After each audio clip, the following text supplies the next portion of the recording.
ये है कि प्रगतिशील क्षत्रिय परिषद ने जो प्रयास किया है कि सभी लोगों को साथ में लेके काम करें और सभी समाज के संगठनों को उन्होंने एक किया है, ये एक प्रशंसनीय कार्य है। और मैं तो एक ही बात कहता हूँ कि हर समाज को ये प्रयास करना चाहिए कि उस समाज की जो कुरीतियाँ हैं समाज में, शराबबंदी, उसके बाद आपके दहेज प्रथा, मृत्यु भोज, ये सब वो प्रथाएं हैं जिनसे हमको आगे निकलने की आवश्यकता है। समाज में आवश्यक है परिवर्तन, सुधार, और समाज सुधार के लिए हमेशा हमारा प्रयास होना चाहिए, ये मेरा संदेश है। उषा ठाकुर अभी कह रही हैं कि हर घर में शस्त्र होना चाहिए, हिंदू राष्ट्र होना चाहिए और सभी को सैनिक। जी भाई ठीक है, उसमें हमें कोई आपत्ति नहीं है, क्योंकि शस्त्र का उपयोग कैसे हो उसका भी विवेक होना चाहिए। इसलिए मैं तो कहता हूँ कि शस्त्र रखना चाहिए, अच्छी बात है, लेकिन सबसे बड़ा शस्त्र जो है हमारी कलम है, उस कलम को याद रखिए।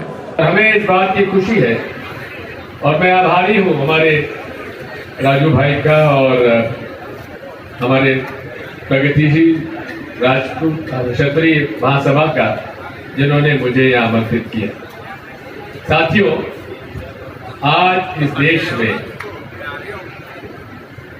पूरे देश में मैं घूमा हूँ और हर प्रकार की दिक्कत परेशानियों को हम लोगों ने देखा, समझा। आजादी के बाद एक समय ऐसा आया जब हम लोग, हमारे जमीन, जायदाद, जागीर, राज हमारे हाथ से निकल गए, और उसके बाद जो लोग संभल गए वो आगे आ गए। जो लोग नशे में और इतिहास में ही खोए रहे, वो उनकी हालत, हमें उस पर दुख होता है। इसलिए आपने जो इसे प्रगतिशील का शब्द दिया है, यही रास्ता है हमारे क्षत्रिय समाज को आगे आने के लिए।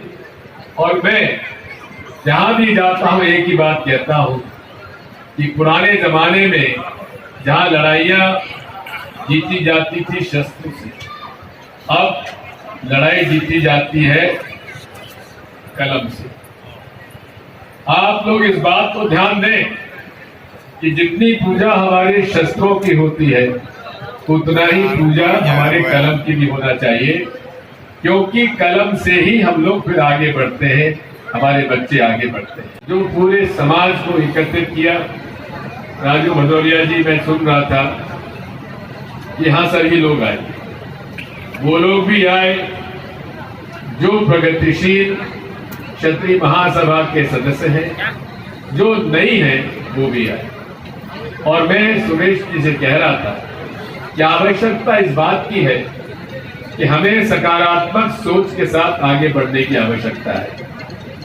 आज प्रतिभाशाली युवक युवतियां राजपूतों में कमी नहीं है, क्षत्रियों में कमी नहीं है, उन्हें अवसर की आवश्यकता है। और अवसर हम जब तक उन्हें प्रदान नहीं करेंगे तो उनकी प्रतिभा उभर कर सामने नहीं आ सकती।